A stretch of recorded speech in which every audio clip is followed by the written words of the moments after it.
تو آپ حضور غوث پاک کی خدمت میں کچھ فریاد پیش کر رہے ہیں کہ آپ کے غلام آئے ہیں، ان سب کی جھولیاں بھر دیں. تو کئی جو یتیم العلم ہے نا، سمجھ رہے میری بات کی ہے، یزید الفکر ہے، یہ جو کیڑے مکوڑے ہیں یہ کہہ رہے ہیں دیکھا یہ تو جناب ولیوں سے مانگ رہے ہیں، اللہ سے مانگنا چاہیے تھا. میں نے کہا جناب مفتی احمد یار خان نعیمی نے اس لیے اس بات کی تصریح فرمائی، صاحب بار شریعت نے تصریح فرمائی، سیدی اعلیٰ حضرت صاحب نے تصریح فرمائی. ہم نے کبھی کسی نبی ولی کو خدا نہیں کہا ہے، خدا کا شریک نہیں کہا ہے، سمجھا بھی نہیں، مانا بھی نہیں. ہم ان کو معبود نہیں سمجھتے، محبوب سمجھتے ہیں. عبادت کے لائق سمجھ کر اللہ کے سوا کسی سے مدد مانگنا، نعبدو اور نستعین دونوں الفاظ ہیں کہ معبود سمجھ کر، عبادت کے لائق سمجھ کر صرف اور صرف اللہ سے مدد مانگتے ہیں، اللہ کے پیاروں کو پیارا سمجھ کر مانگتے ہیں. پیر صاحب سے مانگنا، غوث پاک سے مانگنا، خواجہ معین الدین اجمیری سے مانگنا کہ اے فلانی قبر والے میری فلانی حاجت پوری کر دے، یہ مشابہت بے عبدت الاوثان ہے، بت پرستوں کے ساتھ مشابہت ہے جو شریعت میں شرک ہے، اور شرک گناہ عظیم ہے، ہماری شریعت میں منع ہے. ایسا جو لوگ کرتے ہیں ان کو توبہ کرنی چاہیے. حاجت روا صرف اللہ ہے، وہاں قبر پر بھی کھڑے ہو کر اللہ سے مانگنا چاہیے. قبول کرتا جو پھینکی لین جاندے ہو. میں نے کہا کیا مطلب ہے؟ اللہ سب کی سنتا ہے تو یہاں مانگ، وہاں کیا کرتا ہے؟ میں نے کہا میرا بیٹا سنتا سب کی ہے پر مانتا پیاروں کی ہے. ہم ان کو سفارشی بناتے ہیں، آپ بتا دیں سفارشی بنانا منع ہے تو یہ وسیلہ دے کر اور نیک جگہ پہ جا کے وہاں پر آپ دعا کر سکتے ہیں، آپ کو کوئی منع نہیں ہے. ہاں اگر کوئی ان کو خدا سمجھے تو سب سے پہلے ہم بتائیں گے کہ یہ بندہ دائرہ اسلام سے فارغ ہو چکا، کوئی ان کو خدا نہیں سمجھتا، یہ اللہ کے بندے ہیں.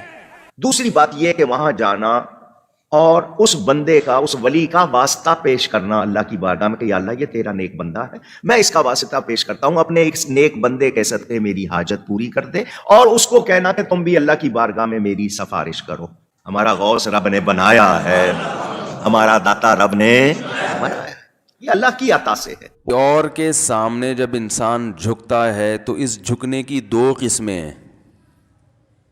ایک قسم ایسی ہے جس سے وہ اسلام سے ہی خارج ہو جاتا ہے، اور ایک قسم ایسی ہے جس سے اسلام سے خارج تو نہیں ہوتا لیکن اس کی عزت اللہ کی نظر میں گر جاتی ہے. ایک جھکنا جس سے انسان اسلام سے ہی خارج ہو جاتا ہے وہ ہے وہ ذلت اور کسی اور کے سامنے وہ انکساری جو عبادت کہلاتی ہے، یعنی کسی اور کی عبادت پہ آ جانا.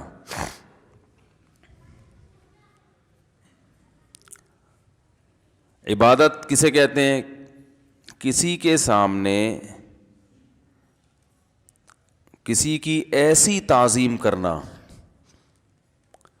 کہ آپ کا یہ نظریہ ہو کہ جس کی میں تعظیم کر رہا ہوں لہو سلطۃ غیبیۃ، اس کو ایک غیبی قدرت حاصل ہے جس قدرت کے ذریعے یقدر بها علی النفع والضرر بغیر السبب، کہ وہ بغیر کسی سبب کے میری مدد کر سکتا ہے، مجھے نفع پہنچا سکتا ہے یا مجھے نقصان پہنچا سکتا ہے.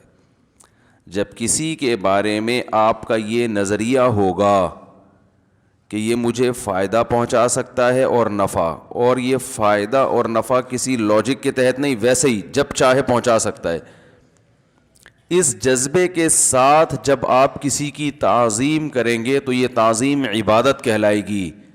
یہ اللہ کے علاوہ کسی اور کے لیے جائز نہیں ہے. تو کسی کے سامنے ایسی تعظیم جس میں یہ آپ کا یہ نظریہ ہو کہ یہ میری بگڑی بنا سکتا ہے، مجھے نفع پہنچا سکتا ہے، نقصان پہنچا سکتا ہے، تو ایسی تعظیم اسلام میں کیا ہے میرے بھائی؟ شرک ہے.